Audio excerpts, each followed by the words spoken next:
Vous êtes pédopsychiatre, praticien hospitalier au centre hospitalier spécialisé de Pierrefeu du Var et vous travaillez par ailleurs aussi également en institution dans le médico-social. Donc aujourd'hui je vous pose des questions dans le cadre du colloque qui va avoir lieu le 26 et 27 septembre 2019 sur le thème nouage, psychiatrie, psychanalyse. Et ma première question a porté sur justement ce terme de nouage. Est-ce que, pour marquer le lien entre psychiatrie et psychanalyse, est-ce que le terme de nouage vous convient ? Alors je pense que c'est un terme extrêmement intéressant, même s'il faut un petit peu le préciser, par exemple pour savoir de quel nœud il s'agira. Le lien entre psychiatrie et psychanalyse aujourd'hui, il est d'abord à créer. Donc même avant de faire le nœud, il s'agit de voir de quel fil la psychiatrie ou une psychiatrie contemporaine pourrait s'épaissir avec les différents abords psychanalytiques du XXe et du XXIe siècle.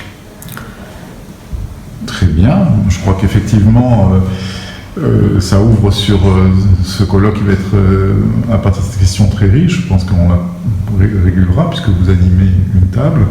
Alors ma deuxième question finalement a porté sur le terme d'adolescence parce que c'est quand même quelque chose qui vous passionne et qui fait partie des orientations de votre travail, me semble-t-il, vous allez me le dire, si je me trompe. Et donc, qu'est-ce que vous pourriez dire de ce terme d'adolescence ? Est-ce que ça fait partie pour vous de ce qu'on appelle un diagnostic en termes psychiatriques, en sachant que justement c'est plutôt un terme qui est du registre de la sociologie, par exemple ? Oui, alors la psychiatrie de l'adolescence, elle a maintenant au moins 20 ans. Elle a commencé à faire ses preuves dans le sens d'une individualisation vis-à-vis de la pédopsychiatrie, notamment avec les abords neuroscientifiques qui montrent que cette période-là, qui succède à la puberté, fait biologique, s'environne de mouvements neuronaux, synaptiques, extrêmement singuliers, et qui, en lien avec l'interaction, l'environnement social, scolaire, familial, spécifie une période où de nombreuses affections peuvent apparaître, où, à l'inverse, certaines améliorations à condition de prise en charge particulière peuvent être observées, et à la condition de ne pas psychiatriser trop rapidement le fait adolescent. Le risque aujourd'hui est d'aller un peu trop vite du côté de la classification ou de la nomination de symptômes liés à l'adolescence à forte coloration psychiatrique.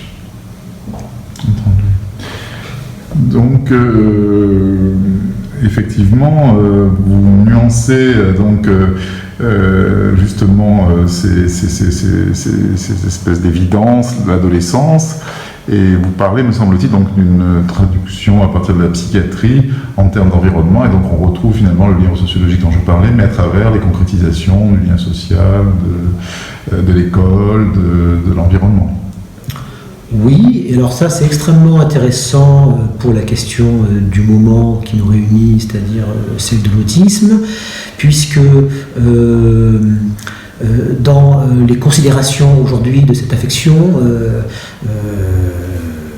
dont la prévalence s'accélère, on commence à savoir que du côté neuroscientifique, évidemment, il y a des hypothèses génétiques relativement fortes, même si elles sont à préciser et assez plurielles, mais qu'il y a effectivement une interaction entre ces causes génétiques et l'environnement social dans lequel évolue le sujet.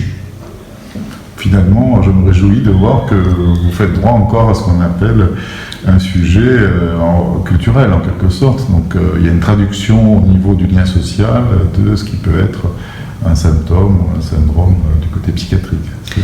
Et je crois que c'est très important aujourd'hui pour la psychiatrie de sortir d'une position peut-être un peu essentielle qui serait bornée au diagnostic ou aux prescriptions d'activités paracliniques qui seraient faites d'ailleurs on ne sait où, puisque les centres de soins, les lieux de soins, les lieux d'accueil pour les enfants et adolescents autistes et leurs parents sont encore aujourd'hui trop rares, mais de redonner à la psychiatrie une présence presque quotidienne, en tout cas institutionnelle, du côté, non pas peut-être que du pourquoi l'autisme, mais aussi du comment.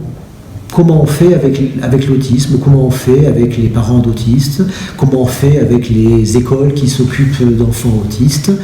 Et c'est particulièrement ce qui m'intéresse dans les discussions nous pourrons avoir au cours de ce colloque.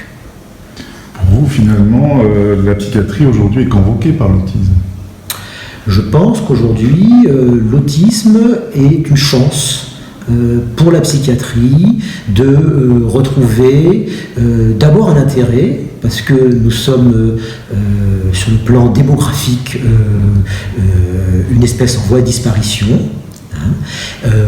mais surtout pour revisiter tout le socle théorique de la psychiatrie du XVIIIe, du XIXe et du XXe siècle, avec les référents modernes, neuroscientifiques, mais également humanistes, historiques, permettant encore une fois à nos patients qui sont en arrêt dans un temps qui ne passe pas, et donc dans l'impossibilité de raconter une histoire et de développer un sujet qui en plus devra s'adapter dans les temps futurs. La psychiatrie peut représenter pour ces sujets